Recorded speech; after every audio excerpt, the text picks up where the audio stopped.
co-produced a major motion picture based on Defiance. Talk about that story and why, of all the fascinating heroes your mom has written about, this is the one that was brought to the screen. Well, the fact that this is the one that was brought to the screen is an accident of fate. That we were fortunate enough that Edward Zwick, who is an immensely talented writer and director, was fascinated with this project and kept up with it.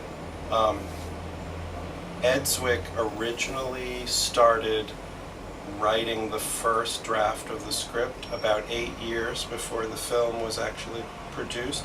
It was very difficult to get financing for this movie, and there was a period during which we didn't think the movie was going to be made, and in that intervening time he made other films, and then Daniel Craig was attached to the film. Actually, it happened around this time of year because it happened in Cannes,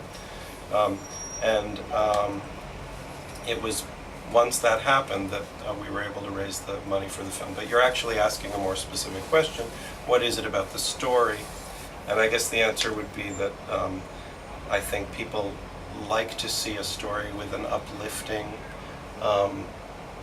ending, and this was a miraculous thing that 1,200 or more people were saved, and also it's inspiring to people to see people fighting back and people not taking it, and that was a new story. And if you look at sort of the Holocaust movies that have been produced before.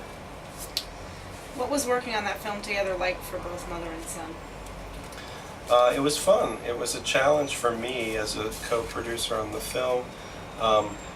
In the early stages, I served a little bit as a liaison between the author of the book and the author of the screenplay, and would go back and forth between them. And because I am a filmmaker, I understood a lot of the things that Ed was doing to translate a book that's really not a novel.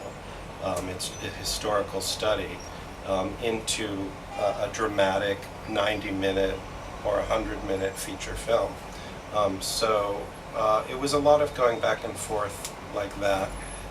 And then when we were actually shooting, my mother did visit the set for a few days in the middle of we were there shooting in Lithuania for 3.5 months, and she came for a few days. And that was very moving for me as her son, to be able to show her what we had done to translate certain specific things in the book into visual terms. You know, that was exciting for me, and that was moving.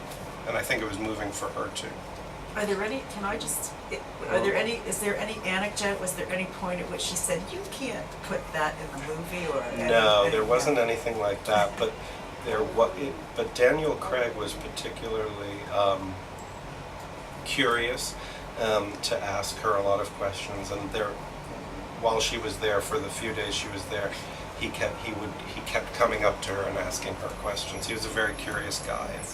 All of the actors in the film were very detail-oriented and very specific, and they did a lot of research. Not only reading the book, Defiance, but also reading a lot of other material, like Alexa Davalos, who plays Lilka in the film. She decided that she wanted to read a lot about young urban Jewish women in the 1930s in Poland, so that she could understand sort of what her character came from, the kind of background she had. You seem to have followed in your mother's footsteps with We Pedal Uphill, a film you wrote and directed that tells 13 stories from all across America. Can you tell us about a couple of them that might be in keeping with your mother's theme, and how did she react to your film? I think there is a sort of continuity there. I think I am like her. I'm interested in stories of people who don't do what's necessarily expected of them, and especially in circumstances where they're being threatened or challenged, or they're in some sort of danger.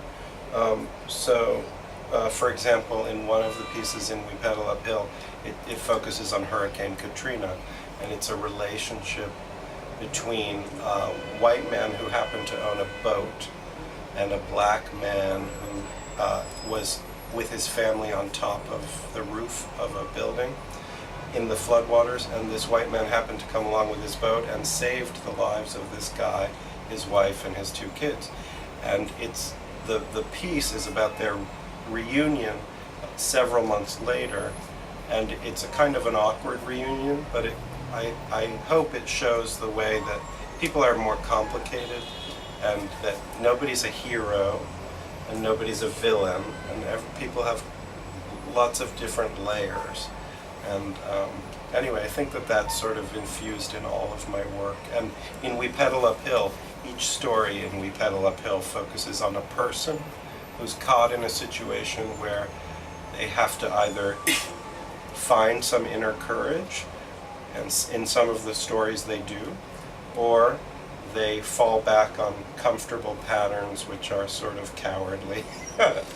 And, you know, unfortunately that's the reality of life. Not everybody's always going to rise to the occasion and be like Tuvia Bielski in Defiance, you know. And my last question, what was it like growing up with such a strong woman who experienced so much when she was so young? Well, I didn't really know that she had experienced so much until I was about 10 or 11 when she started first talking about it. I think it was, it's hard to say what it was like because I don't know what it would have been like to grow up with a different mother. But she was always teaching. She taught at Columbia for a number of years, and we were always hearing about her classes. And I remember when I was about 12 or 13, I asked if I could visit one of her classes, and I visited a class or 2 of hers, and I was always very proud of her.